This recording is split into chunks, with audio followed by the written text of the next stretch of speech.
Hello friends, welcome to வசனம் சமையலறை. வசனம் சமையலரில் இன்றைக்கி என்ன பார்க்க போகிறோன்னா, ஈஸியாக வீட்டில் செய்யக்கூடிய ராகி அடை எப்படி செய்யணுன்றதை பார்க்கலாம். இது காலையில் டக்குன்னு மாவு இல்லாத டைமில் கூட ஈஸியாக நம்ம ராகி மாவு வச்சு டக்குன்னு செஞ்சிடலாம்.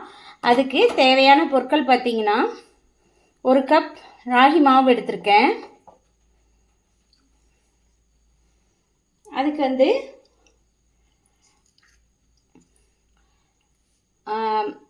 பொடியாக கட் பண்ண பெரிய வெங்காயம் ரெண்டு பெரிய வெங்காயத்தை பொடியாக கட் பண்ணி வச்சுருக்கேன். அதை ஆட் பண்ணிக்கலாம். சோம்பு ஒரு டீஸ்பூன் போட்டுக்குங்க. பச்சை மிளகாய் கட் பண்ணது ஒரு பச்சை மிளகாவை கட் பண்ணி சேர்த்துக்கோங்க.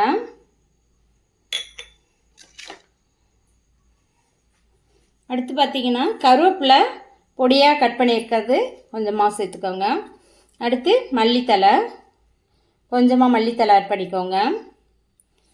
அடுத்து முருங்கைப்பூ இன்றைக்கி நம்ம மரத்தில் இருந்துச்சு, அதை பறித்ததில் பூ இருந்துச்சு, அதையும் ஆட் பண்ணிக்கலாம். ஒரு கைப்பிடி அளவுக்கு முருங்கைக்கீரையை ஆட் பண்ணிக்கலாம்.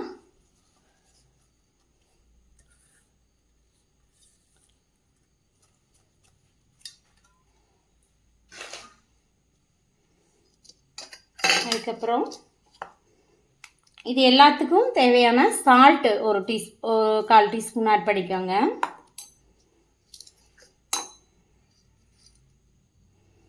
இது கடலைப்பருப்பு, நிலக்கடலை பருப்பு ஒன்றும் பாதியமாக வறுத்த நிலக்கடலையை ஒன்றும் பாதியமாக நுணுக்கி வச்சுருக்கேன். அது ஆப்ஷனல் தான், தேவைன்னா யூஸ் பண்ணிக்கோங்க, இல்லைன்னா வேணா ஸ்கிப் பண்ணிக்கோங்க. இதையும் இதோட ஆட் பண்ணிக்கோங்க. இப்போ இது எல்லாத்தையுமே கலந்து எடுத்துக்கலாம். இதுக்கு தேவையான அளவுக்கு தண்ணி கொஞ்சம் கொஞ்சமாக மிக்ஸ் பண்ணிக்கோங்க. அடை மாவு பதத்துக்கு தான் இருக்கணும்.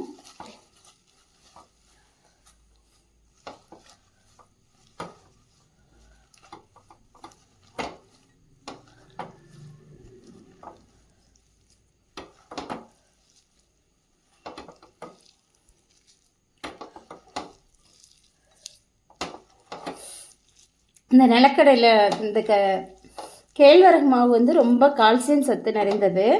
லேடிஸ் வீக்லி ஒன்ஸாவது கண்டிப்பாக ராகி மாவை கிச்சனில் ஆட் பண்ணிக்கோங்க.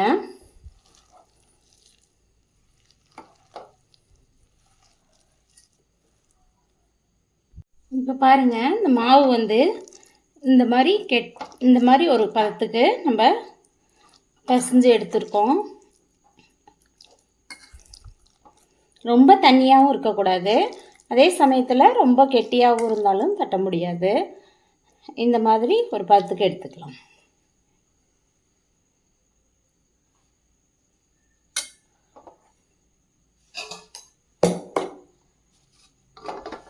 இப்போ இந்த மாதிரி ஒரு இலையில கையிலேயே நீங்கள் தோசைக்கல்லில் அப்படியே நேரடியாகவும் தட்டலாம், இல்லைன்னா இந்த மாதிரி இலையை வச்சு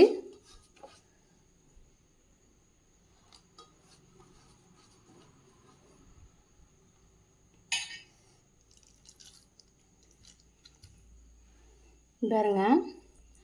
இந்த மாதிரி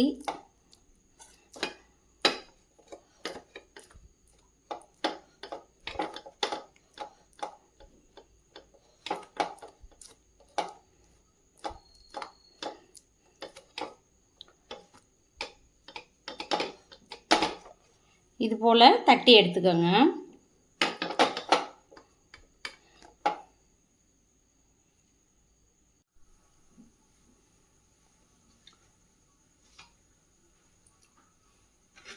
இப்போ நல்லா கடாய் சூடாயிடுச்சு. தோசைக்கல்லை வச்சு சுட வச்சுட்டு ஆயில் நல்லா கொஞ்சம் ஆட் பண்ணிக்கோங்க.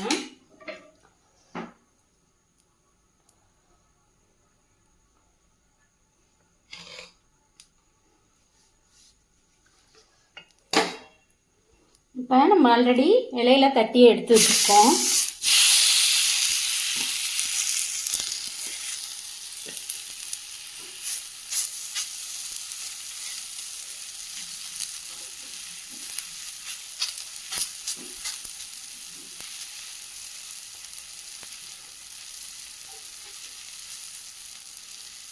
இது மேலே கொஞ்சம் ஆயில் விட்டுக்குங்க.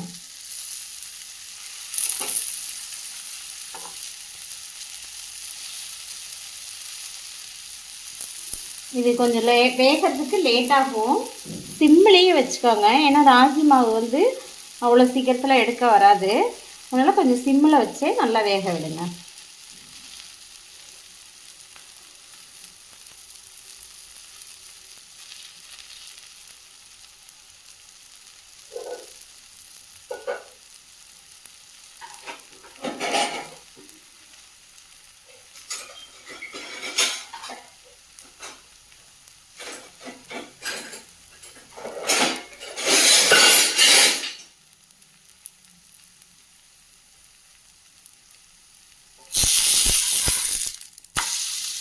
இந்த மாதிரி திருப்பி போட்டு நல்லா வேக விடுங்க.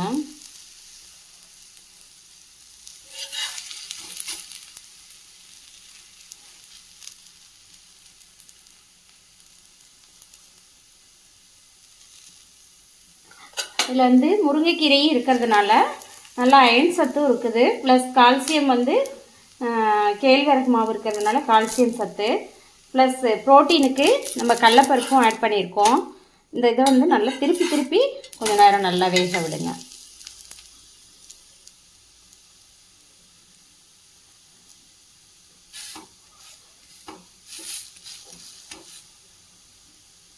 ஏன்னா அந்த கீரையெல்லாம் நல்லா வெந்து வரணும், அதுக்காக தான்.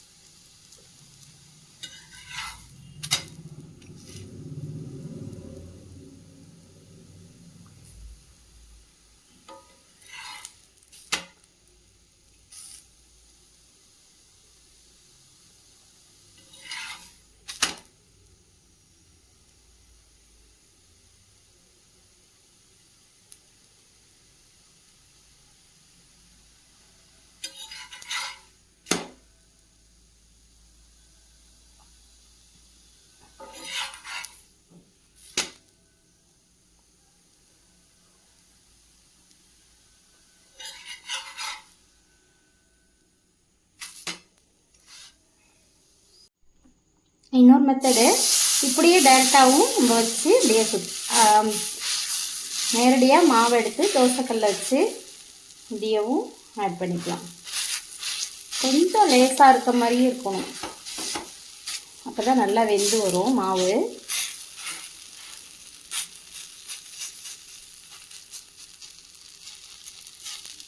கையை சுட்டுக்காமல் இது போலையும் ஈஸியாக டக்குன்னு அனுப்பி விடணும்.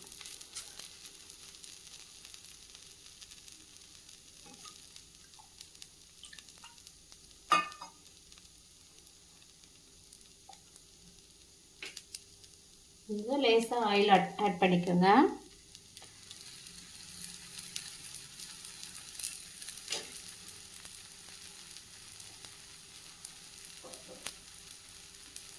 இது வந்து உடனே திருப்பிடாதீங்க. ஒரு 5 நிமிஷம் வேக விட்டுட்டு சிம்மிலையே வச்சு வேக விட்டுட்டு அப்புறமா திருப்புங்க. நம்ம நார்மல் தோசை மாதிரிலாம் திருப்புனீங்கன்னா கொஞ்சம் இதாகும்.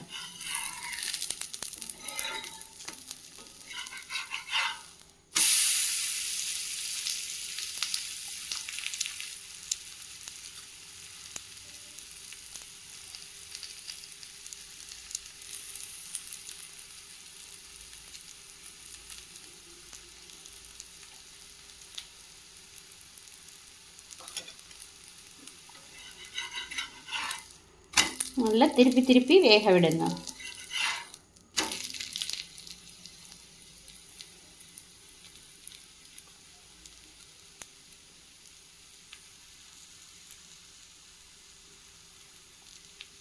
அவ்வளோதான். இப்போ நம்ம ராகி அடை ரெடி ஆயிடுச்சு.